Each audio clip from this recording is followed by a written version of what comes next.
Hi students. So ಈ problem solve ಮಾಡೋಕ್ಕಿಂತ ಮುಂಚೆ ಮೇಲ್ಗಡೆ ಇಮೇಜ್ ಬರ್ತಿದೆಯಲ್ಲ, DCC ಬ್ಯಾಂಕಲ್ಲಿ 2 ಪೋಸ್ಟ್ ಕಾಲ್ ಮಾಡಿದ್ದಾನೆ, 10th ಮೇಲೆ ಮತ್ತು ಡಿಗ್ರಿ ಮೇಲೆ. ಯಾರು ಮಿಸ್ ಮಾಡಿದೆ ಎಲ್ಲರೂ ಅಪ್ಲೈ ಮಾಡಿ, ಯಾಕಂದರೆ 10th ಮೇಲೂ ಇದೆ, ಡಿಗ್ರಿ ಮೇಲೂ ಇದೆ. 10th ಮೇಲೆ ಕೂಡ 45,000 ಸ್ಟಾರ್ಟಿಂಗ್ ಸ್ಯಾಲ್ರಿ, ಡಿಗ್ರಿ ಮೇಲೆ 85,000 ಇದೆ. ಹೌದಾ? ಸೊ ಒಳ್ಳೆ ಅಪರ್ಚುನಿಟಿ ಬೆಂಗಳೂರು ನಿಯರ್ ಬೈ ಇರೋರಿಗೆ. ಸೊ ಯಾರು ಮಿಸ್ ಮಾಡೋಕೆ ಹೋಗಬೇಡಿ, ಅಪ್ಲೈ ಮಾಡಿ. ಹೌದಾ? ಸೊ ಇವಾಗ ಈ ಪ್ರಾಬ್ಲಮ್ ಸಾಲ್ವ್ ಮಾಡೋಣ ಬನ್ನಿ. ಸೊ ಸ್ಕ್ವೇರ್ ರೂಟ್ನ ಟ್ರಿಕ್ ಏನು? ಹೌದಾ? ಸೊ ಈಸಿಯಾಗಿ ಯಾವ ಥರ ಸಾಲ್ವ್ ಮಾಡ್ಬೋದು ಅಂತೆ. ಹೌದಾ? ಸೊ ನೀವು ಆಲ್ರೆಡಿ ಬೇಕಾದ್ರೆ 25 ಸ್ಕ್ವೇರ್ ರೂಟ್ ಹೇಳಿದ್ರೆ ಬೇಗ ಹೇಳ್ತೀರಾ, 9 ಸ್ಕ್ವೇರ್ ರೂಟ್ ಹೇಳಿದ್ರೆ ಬೇಗ ಹೇಳ್ತೀರಾ. ಹೌದಾ?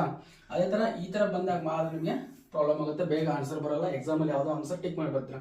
ಕರೆಕ್ಟಾಗಿ ಯಾವ ಥರ ಮಾಡೋದಂದ್ರೆ 0.4. ಹೌದಾ? ಸೊ ಇದ್ರ ಬದಲು ಏನು ಮಾಡ್ತೀರಾ, 4 ಮುಂದಿಟ್ಟು ಹೋಗ್ತೀರಾ, ಒಂದು 0 ಇಟ್ಕೋತೀರಾ. ಹೌದಾ? 40ಗೆ ನಿಯರ್ ಸ್ಕ್ವೇರ್ ರೂಟ್ ಯಾವುದು? ಸ್ಕ್ವೇರ್ ಯಾವುದು? ಸೊ ಯಾವುದಪ್ಪ ಅಂದರೆ ನಿಯರ್ ಸ್ಕ್ವೇರು 6. ಹೌದಾ? 6 36 ನಿಯರ್ ಇದೆ 40ಗೆ. ಸೊ ಅದರಿಂದ ಅದು ನಿಯರ್ ಆಗುತ್ತೆ. ಸೊ ಒಂದು ಪಾಯಿಂಟ್ ಈ ಕಡೆ ಹಾಕೋತೀರಾ. ಸೊ ಆನ್ಸರ್ ಏನು? 0.63. ಹೌದಾ? ಸೊ ಅದೇ ಥರ ಈ ಪ್ರಾಬ್ಲಮ್ ಸಾಲ್ವ್ ಮಾಡಿದ್ದೀನಿ. 0.8. ಸೊ